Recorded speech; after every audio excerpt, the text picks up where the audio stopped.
Hello, everyone, and welcome to another episode of Celtics Talk Weekly Podcast. I am your host, Nick Franco, alongside my co host, Seamus Zarlingo and David Caires.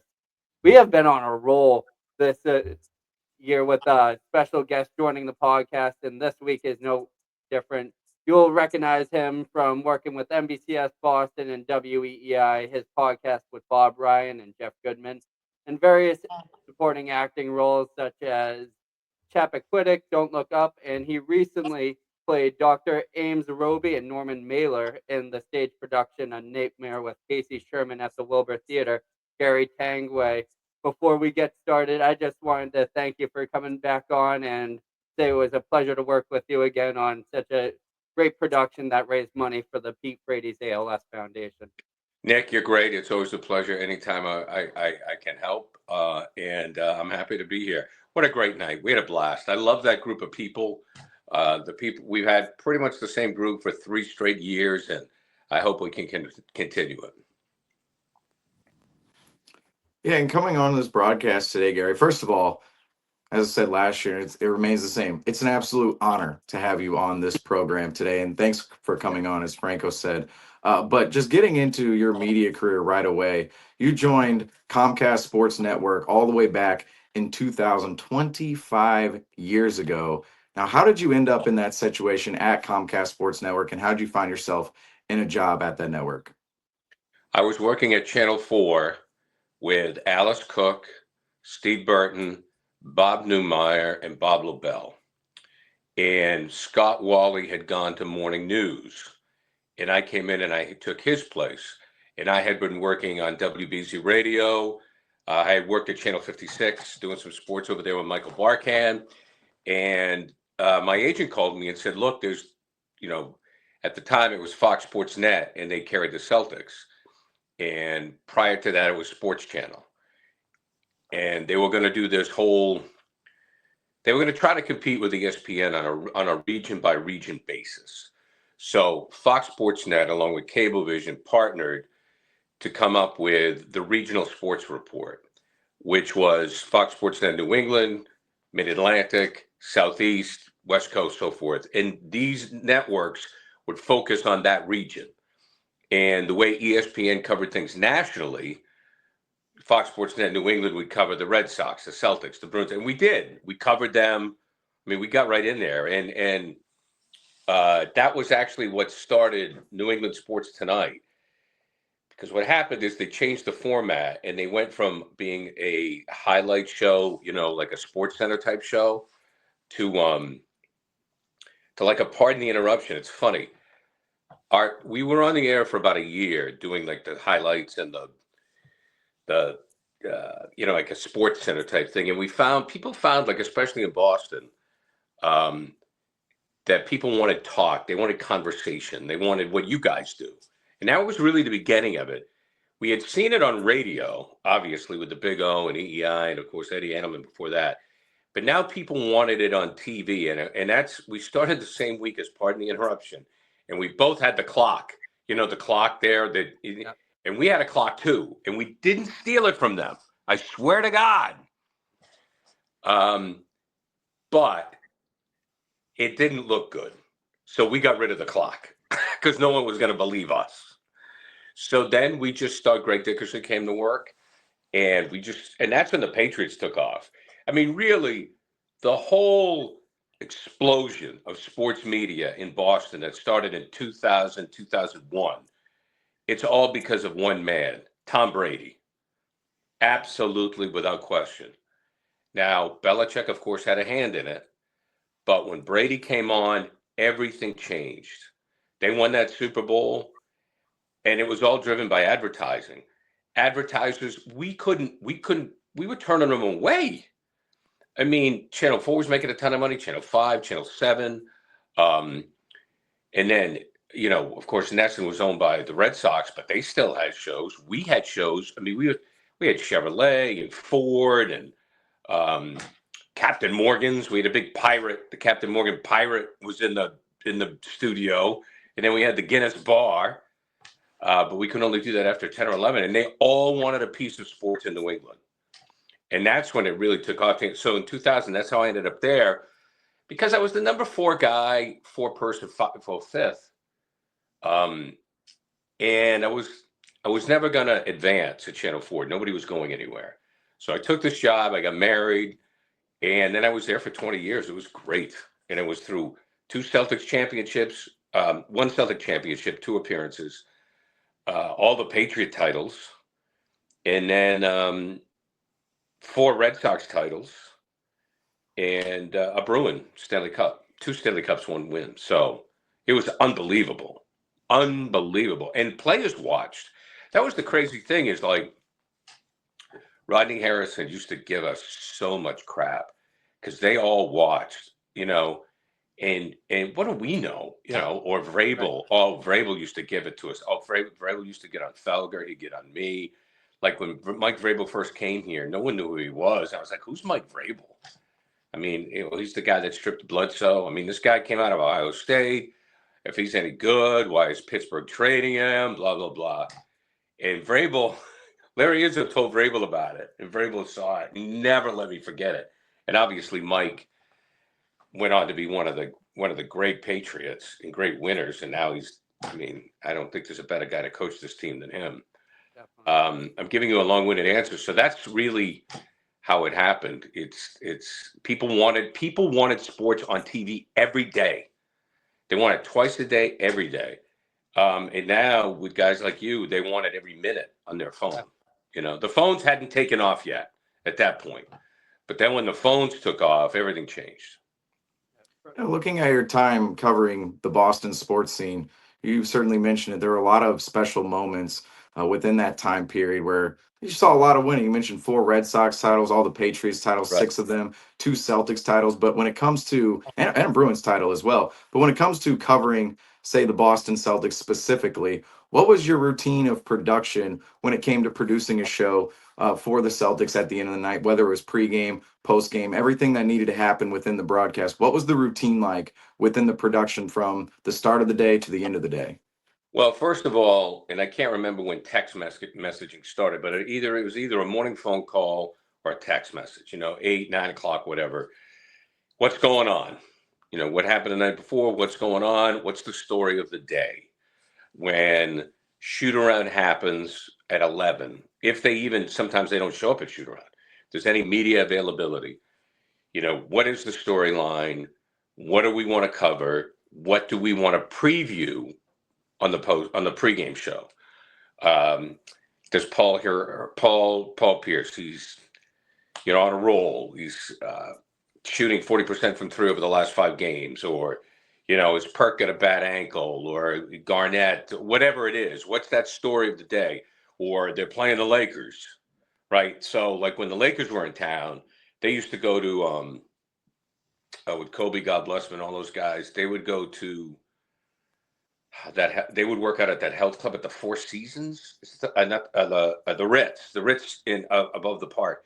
So there was a basketball court there, and I remember the bus used to pull right in, like to the back inside the hotel somehow, and we could do interviews in the racquetball courts with the players, and the Lakers would work out there. So we were like, if the Lakers were in town, what's going on with them, right? So and we would just start following that throughout the day. Then about 3 o'clock, Ray Allen starts showing up to shoot around. So if we're at the Garden, if Donnie Marshall and I, it's a home game, and by the way, Donnie Marshall made it so easy because he was just an encyclopedia. He was so savvy about basketball because he played 6 years in the league, but he also had a great sense of humor. But, like Ray Allen's shooting around at 3. And you start to get an idea of who's hurt, who's not hurt, who's going to be playing, that sort of thing. So when you have like a good news day, where you have a lot of things that are just happening, right? People are talking about it. Say it's a matchup with LeBron. LeBron's in town, that's what we're going to talk. Then if you get a slow news day, if they're playing, I don't know, at that time, maybe Orlando, which was no big deal. We got to come up with some stuff. Like we got to, James Posey is doing so well off the bench, or, we have to look at some things. Doc Rivers is trying to implement a new offense. We would I don't want to say we would create news, but we would create talking points, right? Yep. Like we'd say, here's a good example. Like Mike Vrabel gets named head coach of the Patriots. If you're on sports radio, you just put your feet up, baby, because your show's all planned, right? I mean, you got it. It's all everybody wants to talk about. It's all anybody wants to hear. You break it down a million ways to Sunday. But on those slow days, you have to come up with different angles. Yep. And that's when we would work with our producers, Jim Averdale, Jeff Capitasto, Paul Lucy. We'd find out what Mike and Tommy are talking about and kind of try to dovetail that. I would talk to Donnie on the phone before we come up from Connecticut. I'd say, Donnie, look at the roster. Did you play with any of these guys? Like Donnie played in Europe for a little bit. And he'd go, oh yeah, I played with that guy in Spain, or I played against him in college, so we could kind of come up, we'll break it down, or I would say to Donnie, do you see something? What's a particular key? And then we would try to highlight it. So basically, to answer your question, the good thing about it is we would basically just talk about basketball all day and then put it on TV. And from a media perspective, when you're going through those production meetings, having that morning phone call, now we're starting to see that people are starting to look more into social media, and now everyone can have an opinion that can be publicized and out there for the general public. When those topics are being created, will you see what will appease a general audience, or something? You come up with something that will go against what you're thinking, just to create those topics on a slow day, like let's say Absolutely. one of the Absolutely. 98.5 hosts Oh, are yeah. just saying Oh, something to yeah. get someone to call in, Mike from Salem to call in all riled up. Yeah, we would look and see what's on social media. We wouldn't report it as fact, but we definitely, I go, oh, that's a good point. We'll bring it up. Maybe put the person's name up on the screen. One of the things we tried to do as technology advanced is we would try to get texts or messages. Technology really grew so fast. I'm trying to remember the different stages, but when we had the chats, we'd have the Celtics chat, and we'd have one of our producers, John Henry, not the Red Sox owner, another John Henry, would be running that, and we'd be looking just at the running chat, to see if there's a question or something that would come up. And people on TV, they want to see their name on TV or get a question or something, and it's just another way to stimulate a conversation, because I can ask a million questions, but if I go, oh, let's go to Joe and Swampscott, he's got the question, and if he asks the same question I was going to ask, it's just another way of moving the information forward. But the tough thing now is it's so immediate. Right. I think the challenge, for pre and post game shows, the key to a pre and post, I don't pity the ones. Well, a pregame show is hard because, when we did the Patriots radio network, our listeners would be really tuned in for the inactives because of fantasy football. So we'd get the inactives, right away as soon as they were available. But now the Patriots have them on Twitter, Right. So somebody just looks at or your fantasy, whatever. I mean, if you're playing fantasy football, DraftKings and so forth, the inactives come out and you've got them. You don't need me anymore. So the medium right now is what you guys are doing is you have to be entertaining and basically just talk about stuff, because delivering information is, you don't need a voice to do that. You don't need a person to do that. It's delivered electronically. Well, that brings up a follow-up question for that real quick is, do you believe the golden age of media when it comes to producing a TV show, do you believe that's gone? Wow, that's a great question. And I have to define golden age. If you asked my son, who's 19, he would say he's in his golden age. So, I mean, you see what we do here. I mean, we're Right. obviously on YouTube, but in terms of TV and the cultural importance of shows on TV, we know more It's personalities from over. back then than maybe today. Like that aspect of media. Yeah, it's over. Like tuning in, for example, like tuning in for Chris Berman and Tom Jackson to do highlights. Right. I mean, those were great. That's done. That's over. Now it's yeah. So to answer your question, yes, it is. To what we know now, it's personality driven and it's gambling driven. I've been teaching at Emerson, and I don't know about you guys, but I'm really worried about the youth of America. Please don't gamble anything you cannot afford to lose. But it's gambling. Why am I watching this game? Because it's my favorite team, or I have money on it, or I have money on the coin toss, or I have money on the first quarter, or the second quarter, or the halftime show. So those are elements of entertainment that we didn't have. But my son will just click on his highlights, on whatever, just watch the highlights himself. Doesn't need anybody to tell him what's going on.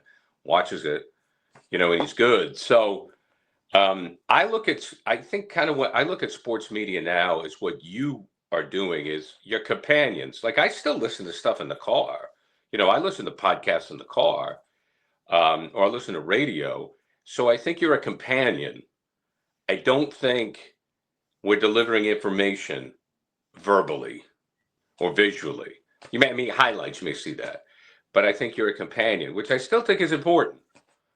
People still want to watch guys like you or hear guys like you when they're on the treadmill. If they're driving, they want to listen to it. If they're on the airplane, people still want that sports companion, I think. I think that's what it's become, as opposed to I'm going to sit in front of the TV and I'm going to watch 30 minutes of highlights. Now, you're a man that's obviously wore multiple hats here in the media industry. We talked about the acting experience you have, broadcasting, radio, podcasting, and now teaching. How important would you say it is to be versatile in the sports media or just media Vital. industry? You got to do it all. That's what I've told my students. Look, you guys are doing it here. And your thing looks great. You're paid. Everything you're like what you're doing. It totally amazes me because like you guys have a great look. And what you're doing now, 20 years ago at Channel 4 would have taken a staff of like 5 people to do. They would have gone to the graphics, they would have gone to the director, they would have had to look at the camera, we're gonna force shot, but now, you got a great red hat, you got a great beard, you got 2 Celtics jerseys on each side. That's a great look. It's a phenomenal look. So, Much thanks, I will say. Yeah, no, it's visual. You guys are doing it right there. You just have to do it yourself. You guys can do it yourself. Now you just have to make your content compelling and figure out how to keep people in tune and only go so long and figure out all those things and how to distribute it digitally. I'm sorry, what was the question? I got off on a tangent. What was the question again? How important is it to be versatile in the media? Yeah, versatile. Okay, so my point. So you guys are doing something I can listen to. I can listen to this podcast.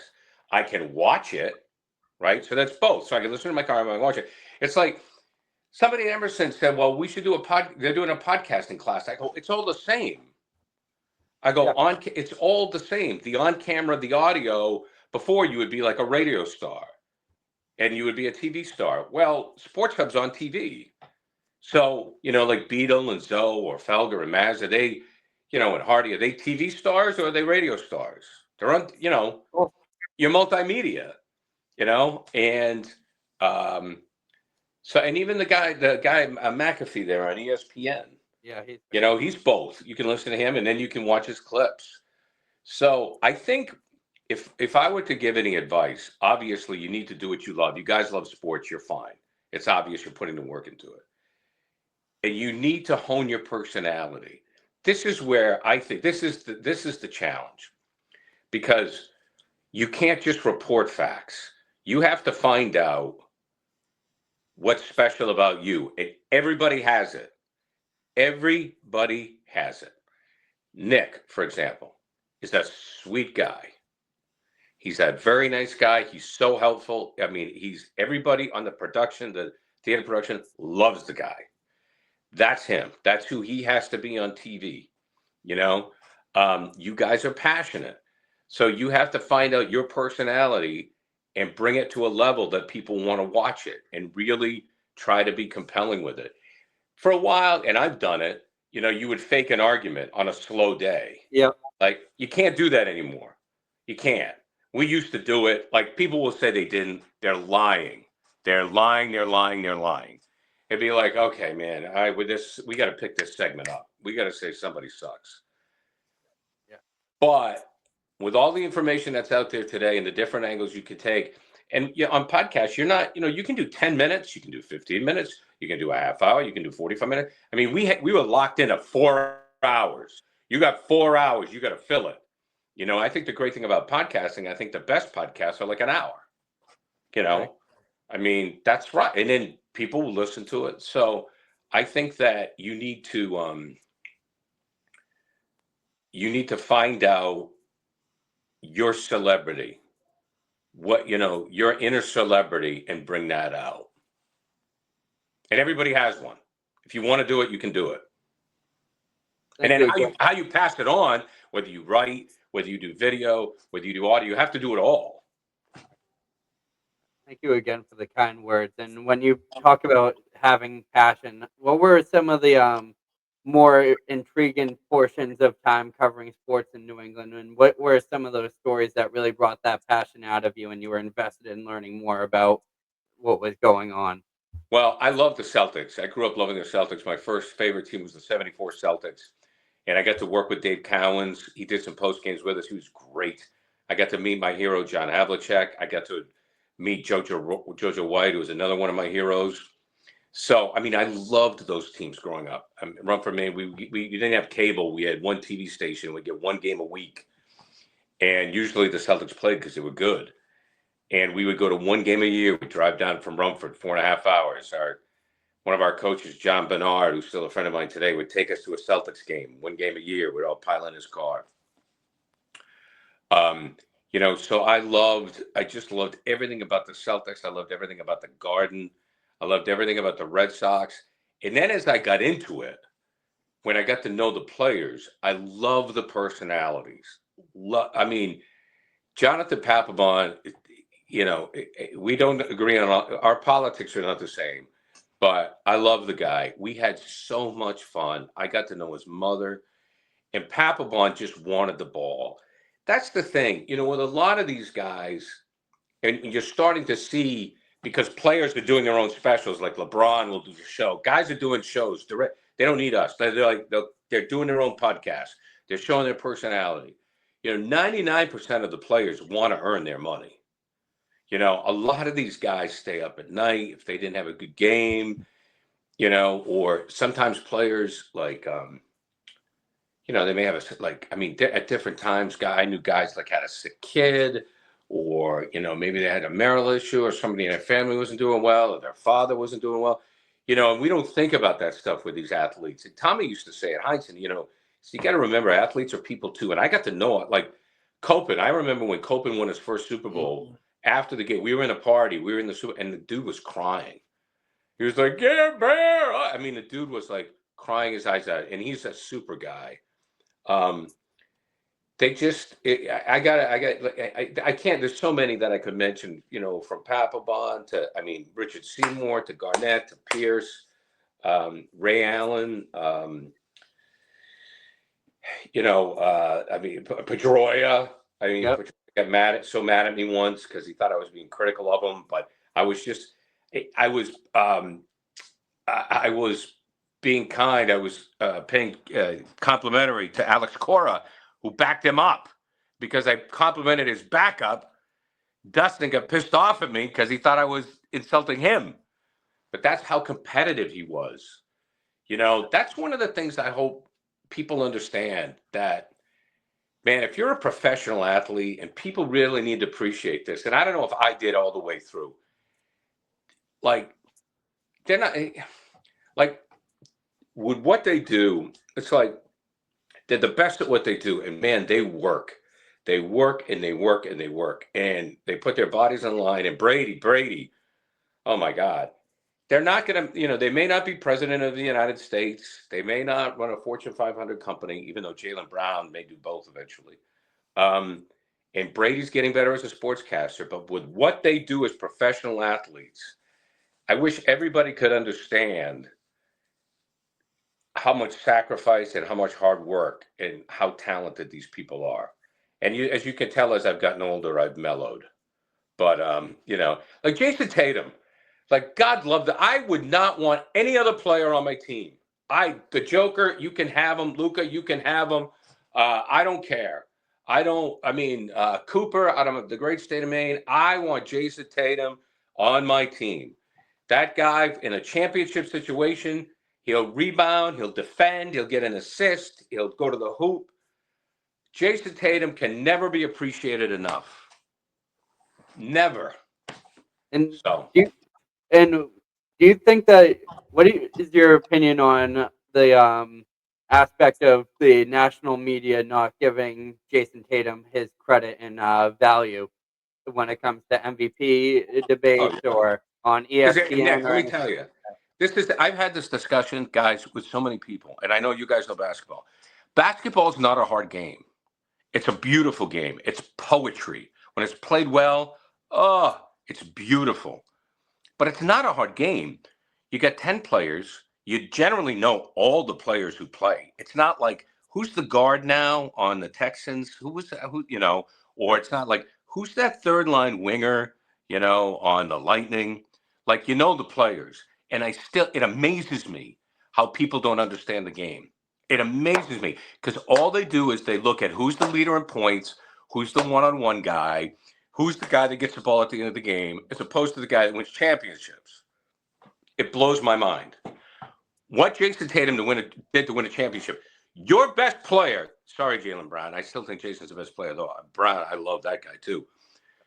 Jason Tatum was in a shooting slump, and they still won the title.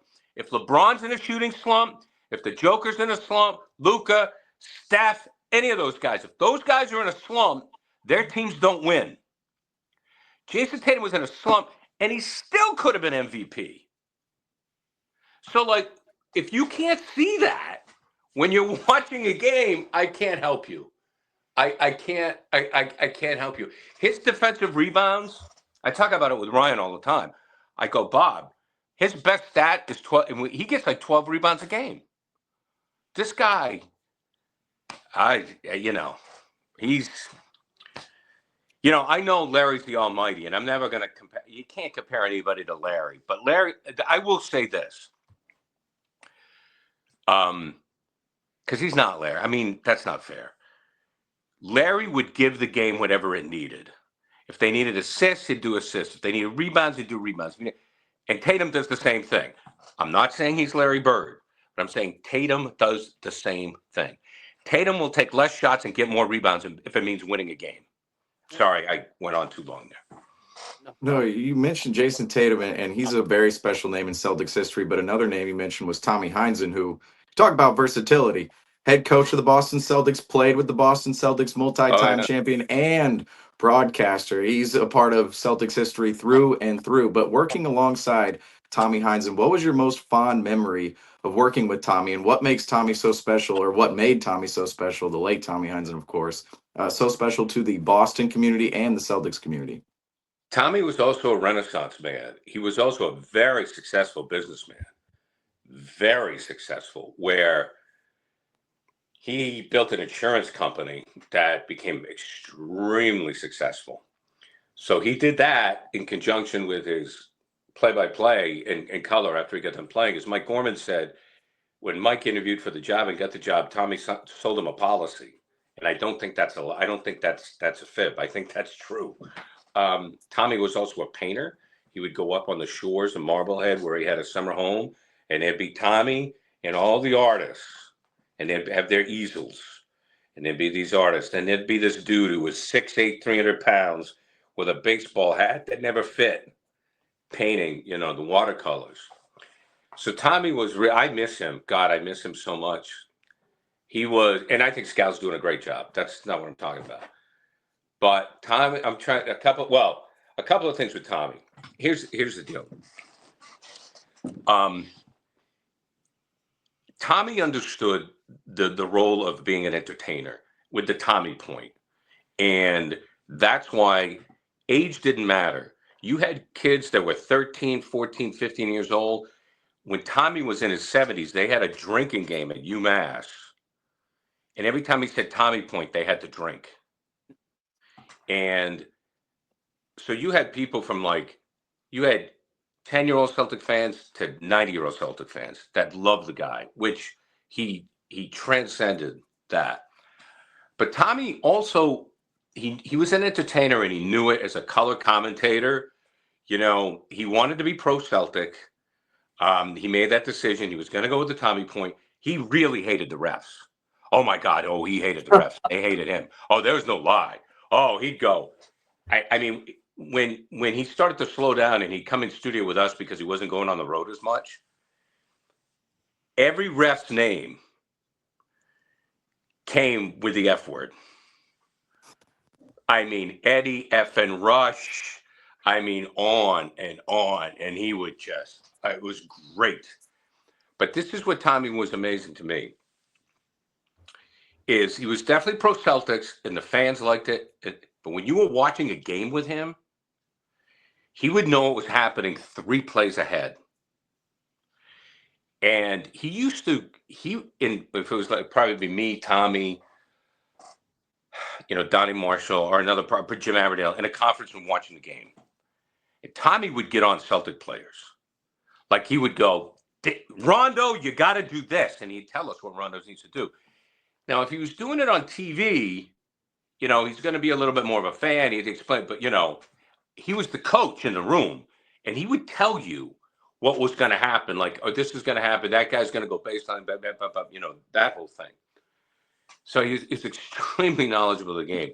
The other thing, later in life, I mean, Tommy was like 80 years old doing these games. And he'd fall asleep, like on the couch. Like we'd be watching, there'd be a couch. And he'd fall asleep. And I'd wake him up with 5 minutes to go. Like, I go, Tommy, right, you wake up. He'd look at the box score, look at the square, never miss a beat. Just I'd throw anything at him. He'd go, boom. It was a late game or whatever. He'd come, right. It was like boom.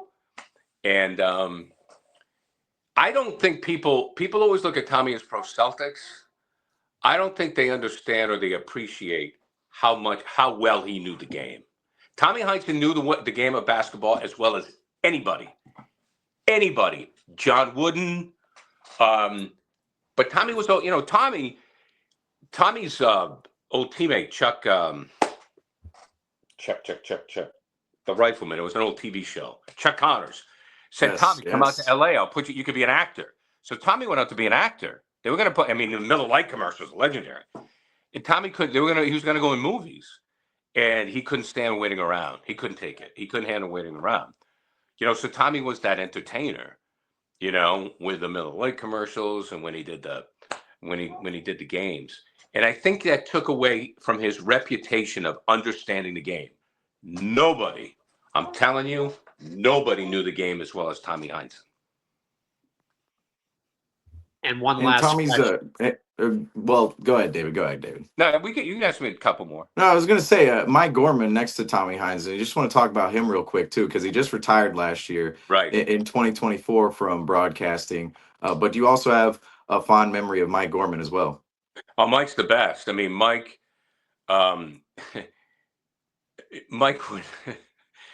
was the perfect compliment for Tommy, because Mike was quality, not quantity. Because Mike knew when the big moment was there. Got it. He didn't sound like the game was on the line every minute of every play. He also knew how to set up Tommy. Like he'd set him up. Like Mike Gorman knew how to make Tommy great. Like he knew how to. It was like Ed McMahon and Johnny Carson, or maybe I need to think of another one. I don't know, any duo. Mike And Mike didn't need to be the star. He knew Tommy was the star, and he was okay with that. So Mike was the best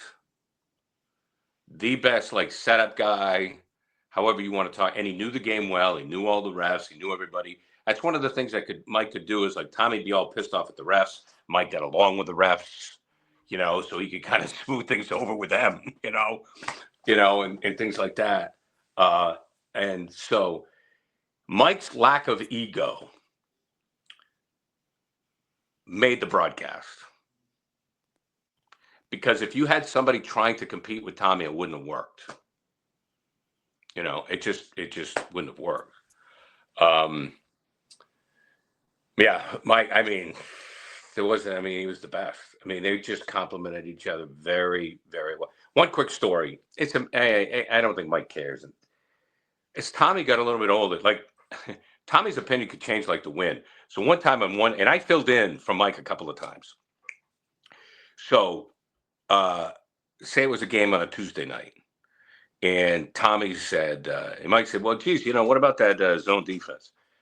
Well, I think that's not going to work. I don't think that's the way to go. Right? Go to the next night.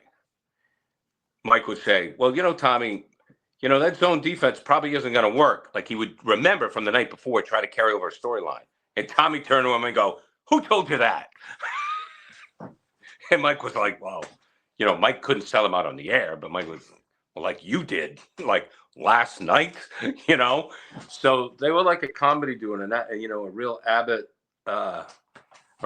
and Costello there. They were something else. Yeah, legends, absolute legends. And players will often talk about their welcome to the league moment. Like I remember Jason Tatum hopping on a podcast and saying his welcome to the league moment was when he first checked in and had to guard LeBron James for the first time in his very first NBA game at age 19. What was your welcome to the media moment?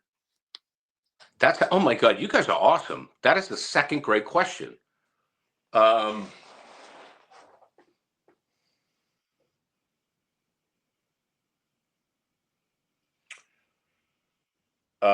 Welcome to the media. God, I'm trying to remember. I got so many. I know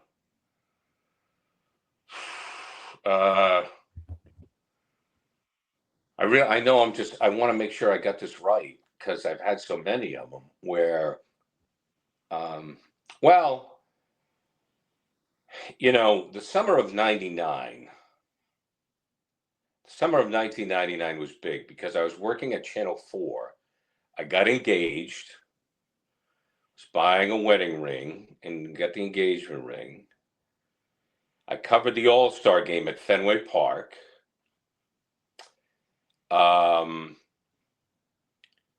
And I interviewed Ted Williams in his suite at the Four Seasons and had a cup of chowder with him. Now, I know you guys remember who Ted Williams is, right? Of course. Right. I know. Yeah. I said kind of the greatest hitter of all time. And he talked hitting and talked World War II. Then I was able to, the Ryder Cup was at Brookline. And I was over there for some reason the day before everybody showed up, but I was walking the grounds. I was doing some legwork for Channel 4, and all of a sudden Jesper Parnevik and Sergio Garcia, who were both young men, are just playing the course. I just walked with them. I said, I'm just going to walk with these guys and watch them. Now, I'm not a golfer, but that was pretty cool. And so those were two. And also, like, doing a couple games with Tommy. I got to do some play-by-play when Mike was out and Tommy was doing the color. And I grew up watching Tommy Heinsohn on CBS and on TV 38 and on 56 and Sports Channel. And then, you find yourself sitting next to him doing a game, Yeah. And you go, Antoine Walker for 3. And you're like, how did this happen? It's a great question. There's so many of them. But I do remember the 99 All-Star game and interviewing Ted Williams. And I thought, I mean, this guy's considered. And the other one was interviewing Bill Russell, spending some time with him. And I thought at that particular time, these are the two giants of the game. I mean, giants. So those were big. Yeah, that's awesome. Turning our attention towards this season, we're seeing the Celtics start to turn their chances up to heading into the playoffs next week, I believe. And what is your confidence in this team repeating, going back to back, and who or what is the biggest threat to the Celtics this year when it comes to the playoffs? Well, I think Oklahoma City, as we saw that the last time they played in the fourth quarter, the Celtics couldn't hold the lead. They went cold, and Oklahoma City and just heated up in the fourth and took over the game. So I do think it's Oklahoma City. However, I think it is the Celtics championship to win. I believe they have to keep Jaylen Brown healthy. If they do what they did last year, no one will beat them. No one will beat them. Brad Stevens doesn't get enough credit for putting this team together, and the bench is better. The bench is actually better, and they really haven't made any changes. It's just the guys on the bench have got better, right? I mean, it's bananas. So I think it's their championship to win if they stay healthy and follow the game plan. That OKC game bothered me. They just they made some bad shots. They had some bad possessions. And they kind of lost it. I was really bummed out that they lost that game. Right. But I don't see them losing to anyone in a series. Even though, like the Lakers, if they play to their capability, no one's going to beat them. Now, people talk about Cleveland. I think Cleveland, Bob Ryan has said Cleveland's the real deal, obviously. But, the Celtics have been there. Here's the thing, and I'll leave you with this. When your best player plays defense, it changes everything. Kevin Garnett came in 08 and played defense, and therefore Paul Pierce played defense, and then Ray Allen played defense. Now, I'm not saying, KG, Paul Pierce, who was the best player on that team? Pick one. They were different kinds of players. Pierce was probably taking the last shot, but KG was obviously vital to the team. But when your top dog plays defense, and Tatum will play defense and get rebounds, everybody else does. And to me, that's why they're champions. All right. And that's going to do it for our time, unless someone's got any final questions. Nope. That's going to do it for our time on this episode of the Celtics Talk Weekly podcast. Once again, always a pleasure to have you on, Gary. Nick, guys, I love you guys. Whatever you need, let me know. Thanks for having me on. Yep. Alongside me today were my co-hosts, Seamus Zarlingo and David Caires, and I'm your host, Nick Franco. Thank you for tuning in. Please like and subscribe, as we're going to have you covered throughout this year's playoffs as the Celtics chase banner 19. And as always, go Celtics.